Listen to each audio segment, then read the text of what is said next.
For more on this, we are now joined for this and dominating stories this week. We are now joined by Sinawo Makangela. He is a legal practitioner and director at Makangela Mtungani Inc. And he joins us via our video link. Sinawo, thank you so much for joining us here on the late edition. Perhaps let's start off with what we've just seen, the Zuma story and former President Jacob Zuma being released on remission. What is your take on, that decision finally by the Correctional Services Department? Thanks, Bali, and thanks to the viewers at home. It's an interesting point because remember, everyone was expecting that maybe the former president will go back to jail. But as the minister explained in the morning, that there were processes that were unfolding. As we all know, that if you talk about the remission of the sentence of the offenders, it does not only apply to an individual. He is so fortunate that his tenure to go back to jail coincided with the implementation of that particular decision. And so now, of course, coming up to the announcement that we saw this morning by the Correctional Services Department, many had said that, should the former president go back to jail, chances are we might see what took place during July 2021. Do you think that this was the only option the justice system had to release the former president, to also prevent, the ripple effects of what happened in July 2021? Well, I don't think there's anything that has been done by the courts to prevent what happened in 2021. The law has been applied. The High Court in Gauteng said he must go back to jail. Has taken on appeal. The SA said, well, the High Court is correct. But the issue of whether the term that he has served during parole it will be considered, it's an executive issue. It left that in the hands of the National Commissioner of the Correctional Services. It went up to the Concord. The Concord said, well, the SA was correct. So the matter went back to the rightful hands, which is the National Commissioner now, for them to process, for them to comply with the laws. So the courts did not have to consider whether what's going to happen, because the rule of law is the rule of law. If there's any violation of the law, there are law enforcement agencies. So the state is capable of dealing with anything. So it can't be that there will be some doors that will be opened in order to accommodate somebody. But as I say, he was so fortunate that, considering the explanation given by the minister, that when he went back to prison, there were processes that were unfolding. And as I say, remission, it's an exclusive purview of the president. So he fell into that category and he was so lucky. Perhaps maybe let's unpack this remission program. How often do we see it, and do we see the president taking a decision of this nature? We understand more than 9,000 people will indeed benefit alongside a former President Jacob Zuma. Who gets, to be remitted under, this program? So the president does not deal with an individual inmate, but rather it deals with a group of persons. They get to be categorized to say offenders who have served their sentences, who have committed this kind of an offense. As in this case, they say those who committed non-violent crimes, who are serving a particular sentence. The remission would apply whether they say their sentence is reduced with 24 months or their sentence is reduced with 2 years.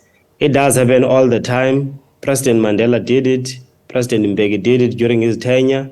So there would be those considerations, as they say today, because the correctional facilities, they have some backlogs in those facilities, So they had to consider one of the most important issues to say, look, this is what we can do at this moment.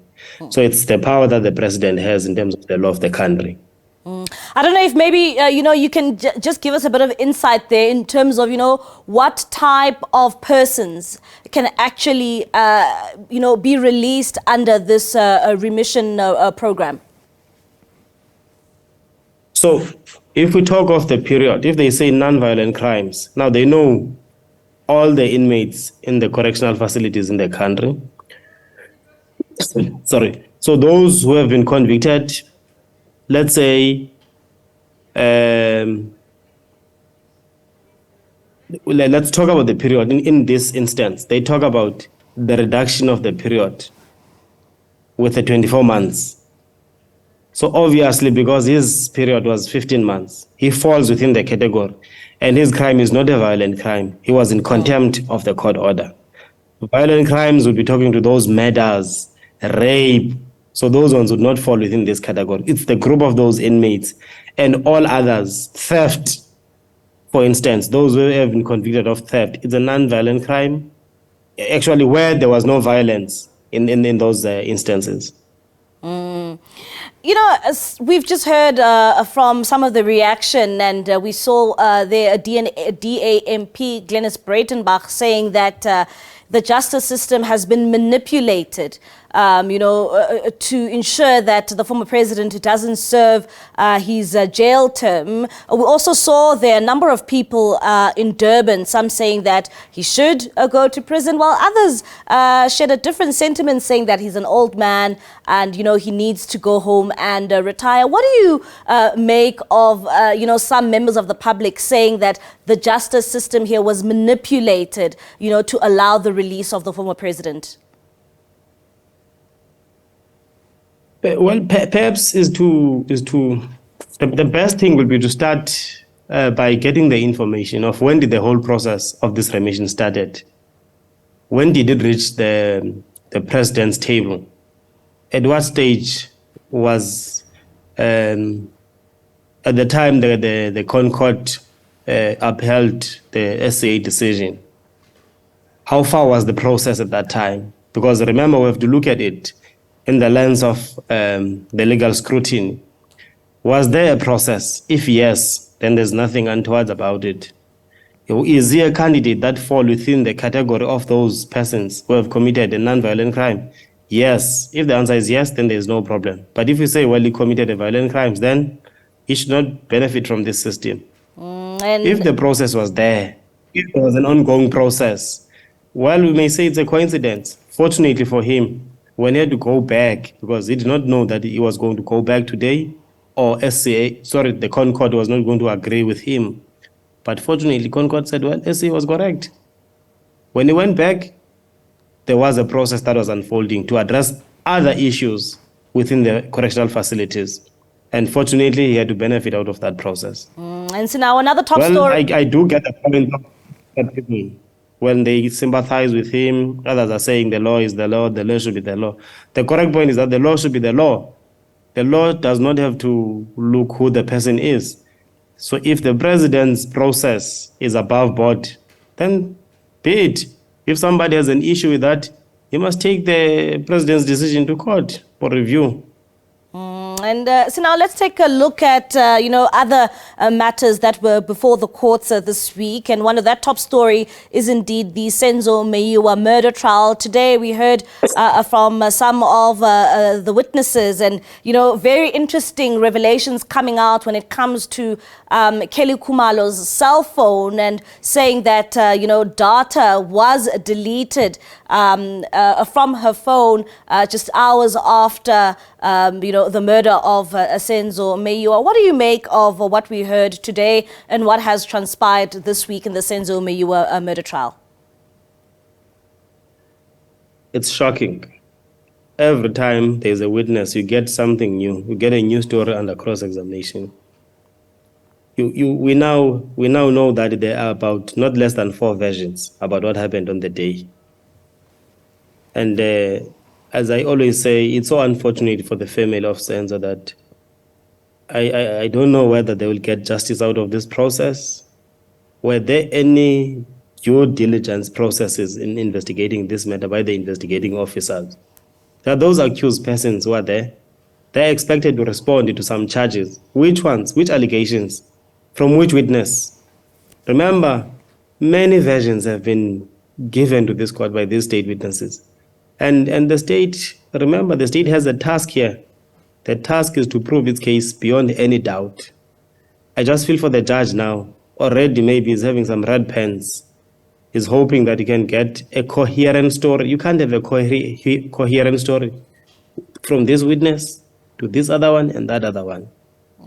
I mean, it means the investigating officer did not do something. Why was the data cleared from the phone of Kelly Kumalo? What did they do about it? Was it not interesting for them to follow up on that, to find the perpetrators, to find the killers of Senzo? So instead of getting answers, because remember the duty of the witnesses is to help the court to administer justice. Yeah. They leave us with questions instead of giving us answers. And in a case like this, how crucial is, cell phone data, to try and get to the bottom of what transpired on that fateful day? Remember this case, one of the most important things about this case is the question of identity.